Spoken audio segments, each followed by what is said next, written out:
Okay, we're all done here. Summarize the work. You see the replacement caps. I had to use some of those yellow caps. That's all I had. I don't really like using them, but whatever.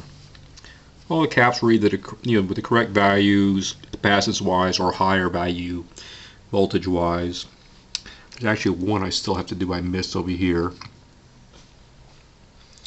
I've got all the plug-in wires. I don't know if you can make it out. That's the damper wire plugged in. Over there is the here. Let you pull the plate cap off. I'll just horizontal out. There's the screen control for the horizontal out, which basically controls the output of the screen control of the horizontal out. I ended up putting a new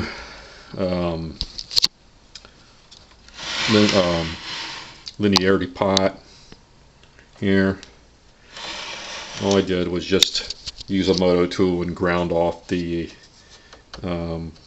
old rivets, put the new one in, and pop riveted it back on, hooked it up. Here's the connection for it.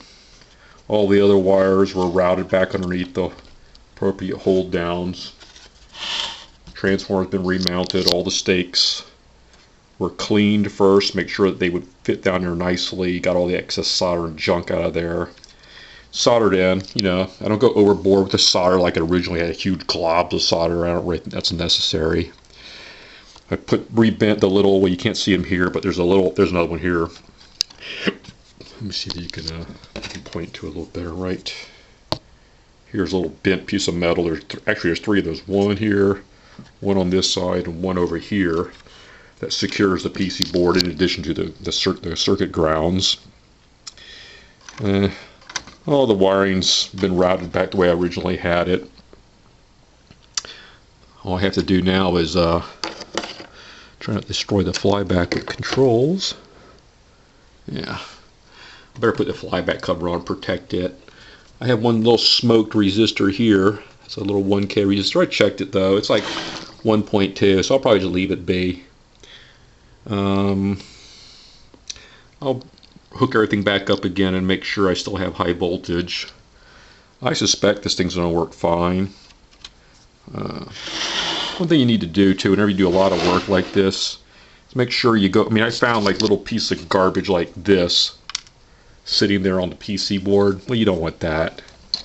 Something moves around and shorts out, so you should take a close look at everything and get all the little pieces of junk wire out of the way, solder bits, whatever.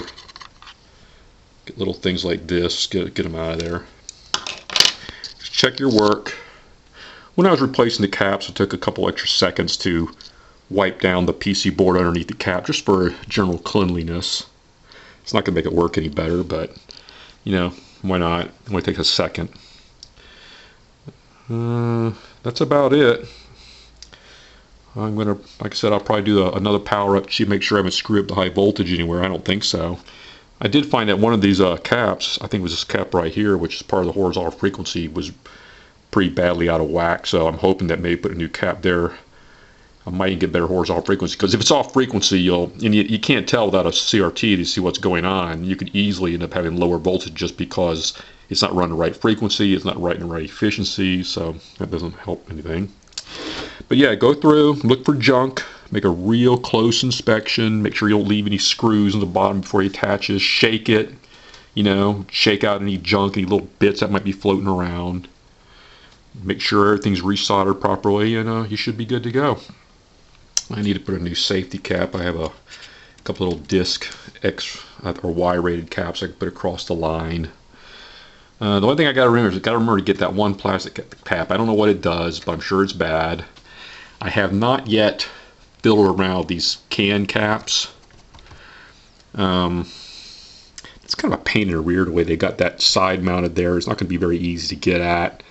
So I'm not really looking forward to doing that, but I will. I don't even know what I'm going to do with this chassis. I'll probably just park it somewhere, and I'll probably put it in my existing Predicta, test it, say yeah, it works great, put it in box, stow it in case I ever need it. That's the game plan. Anyway, I'm going to call this one nearly done. Hope you enjoyed the Predicta fix. I want to recap those wiring connections for anybody who's thinking about doing this. So I had to pull the damper wire. That's this brown one that comes off the flyback. There's this orange and white wire that plugs into the horizontal screen. What was the other one? I know there's one more. Oh, this 275 volt B plus lead that goes right here and goes back to this terminal strip. It's right over here by the damper. Those had to come off for me to tilt the board up.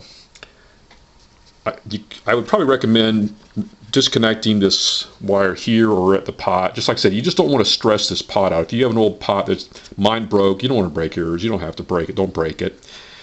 Disconnect those wires.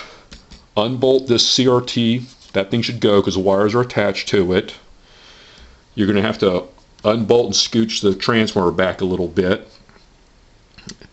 Look for all your circuit grounds. Pop all your circuit grounds off. Unbend the 1, 2, 3 circuit hold down pieces. Just get some needle nose and bend them back out of the way.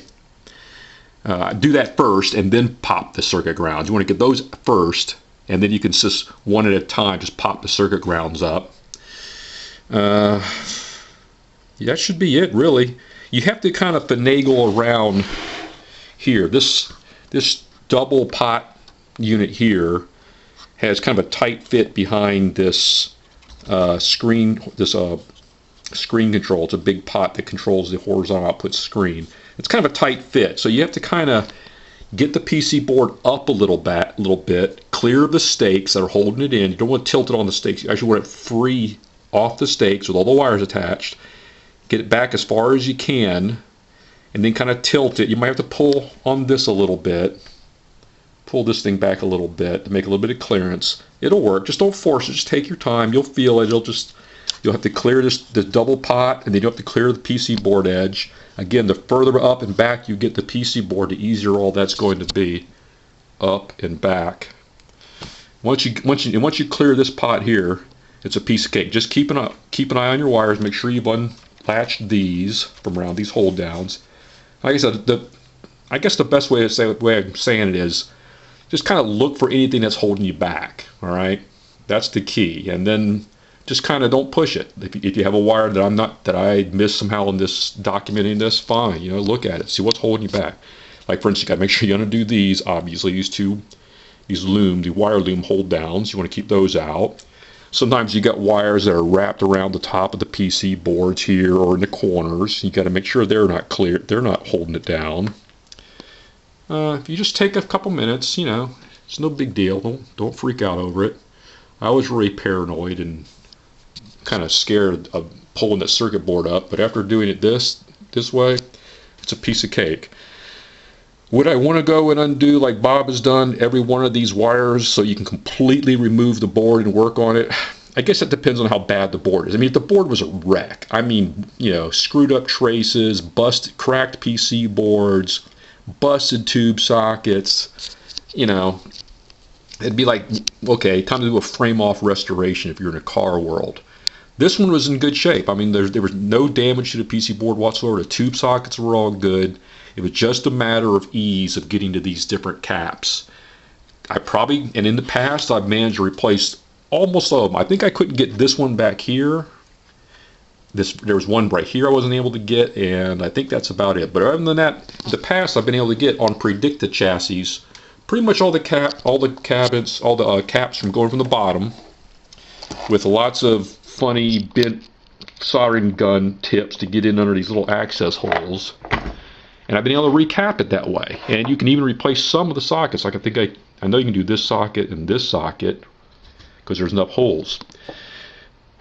So, it just depends on how bad it is. If you've got a rig jacked up PC board, I don't think you have any choice. You've got to pull the whole thing out to work on it.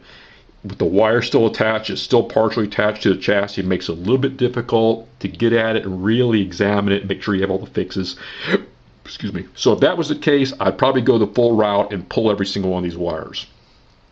But just a basic recap, I just don't think you need to do it. I mean, good God, count them. 1, 2, 3, 4, 5, 6, 7, 8, 9, 10, 11, 12, 13, 14, 15, 16, 17, 18, 19, 20, 21, 22, 23, 24, I'm stopping. There's got to be at least 30 wire connections to the top of this PC board. And I'm just not interested in keeping up with all that. And they're all willy-nilly all over the place too. So, I just can't justify that when I can essentially work on the board by popping 3 wires. Anyway, that's just me. If you're going to work on Predictas, you know, best of luck to you. They're not that bad. They're actually kind of fun to work on. I don't know why they get such a bad rap. I like their modular design. More later.